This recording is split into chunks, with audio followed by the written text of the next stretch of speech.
প্রিয় সপ্তম শ্রেণীর শিক্ষার্থীরা, শুভেচ্ছা নিও। আজকে আমি তোমাদের বিজ্ঞান বিষয়ের নতুন বই থেকে চতুর্থ অধ্যায় শ্বসন এর ৩৫ পৃষ্ঠার নিজে করো সমাধান করে দেব। প্রথমে তোমাদের বলবো, যারা আমার চ্যানেলটি সাবস্ক্রাইব করো নাই তারা আমার চ্যানেলটি সাবস্ক্রাইব করবে এবং আমার সাথে থাকবে। তাহলে চলো আমরা ক্লাস শুরু করি। বিজ্ঞান চতুর্থ অধ্যায় পৃষ্ঠা নং ৩৫, নিজে করো। চার্ট দেখে শ্বসনতন্ত্রের চিহ্নিত চিত্র অঙ্কন করো এবং ফুসফুসের কাজ বর্ণনা করো। অর্থাৎ শ্বসনতন্ত্রের একটি চিত্র তোমাদেরকে অঙ্কন করতে হবে এবং সেই সাথে ফুসফুসের কাজ উপস্থাপন করতে হবে। তো চলো এখন আমরা এর সমাধান দেখে নিই। মানব শ্বসনতন্ত্রের চিহ্নিত চিত্র নিম্নে অঙ্কন করা হলো। এরকম একটি চিত্র তোমাদের বইতেও আছে, তোমরা এই চিত্রটি অঙ্কন করবে এবং মার্কিং করে দেবে।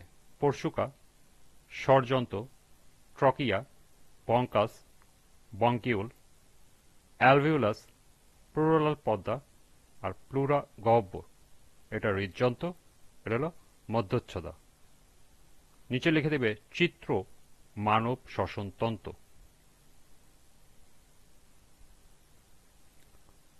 বক্ষগহ্বরের ভিতর দুটি ফুসফুস হৃৎপিণ্ডের দুই পাশে অবস্থিত। এটা স্পঞ্জের মতো নরম ও কোমল। ফুসফুসের কাজ নিম্নে উপস্থাপন করা হলো। ১.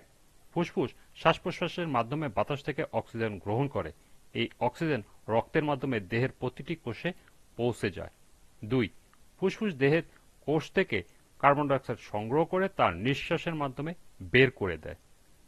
৩. ফুসফুসে রক্তের গ্যাস বিনিময় ঘটে যা দেহের রক্তকে বিশুদ্ধ রাখে। ৪.